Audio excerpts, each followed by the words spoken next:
साबायखर थाबाय जोंनि प्रेसनि मावथि लोगो नोंथांमोन दिनै जोङो बड'लेण्ड कालचारेल सेन्टार रामफलबिल बाव थांनाय 9 जुलाइनिफ्राय जि बाव मावबादा जादों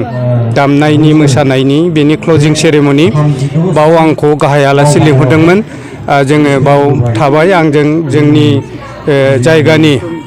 EM BTC प्रकाश बसुमतारी बिथांबो दं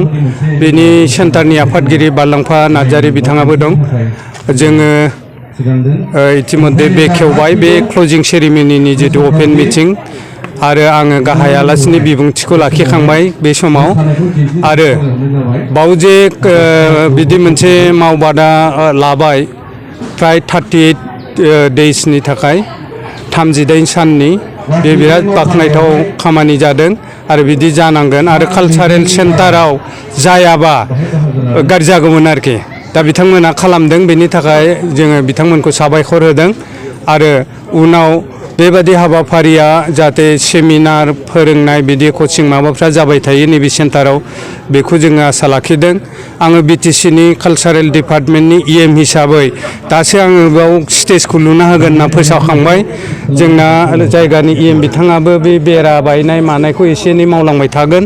आरो हाग्रामा सारखौ बुंनानै जोङो बाव मोनसे हल पार्मानेन्ट लुनायनि थाखाय उनहालागै नाजालांबाय थागोन बेखौ आसा लाखिदों आरो टाइम लागोन बे बोसोरबानि गेजेराव लासै लासै मोनफा मोनफा जोङो मावलांनो नाजागोन जोङो ओरैनोथ' डिपार्टमेन्टआव मोनसे गभर्नमेन्ट नालाय बाव कालचारेल एक्सचेन्ज बिदिनो कोचिं केम्पफोर आरो जोंनि दा बर'नि अस्तादफोरनि जिउ खौरां आरो जोंनि जिखिनि बागुरुम्बा मोसानाय मानाय बेनि सिनपसिस आरो दस्रा जाथि गोष्ठी बर'नि बादैबो BTCआव थानाय हारि माहारिफोरनि हारिमुखौबो दावगाहोनो थाखाय आरो जोङो बिसिनि मोसानाय जोंनि मोसानायनि गेजेराव मोनसे कालचारेल एक्सचेन्ज आरो हारिमुवारि खौसेथिखौ लाबोनानै BTCआव जाहाथे गोजोन थासारि शान्तिपूर्ण माने सहाबस्थान बेखौ जाहाथे सम्भब खालामनो हायो बेनि थाखाय BTCनि कालचारेल डिपार्टमेन्टआ खामानि मावगोन थेंक इउ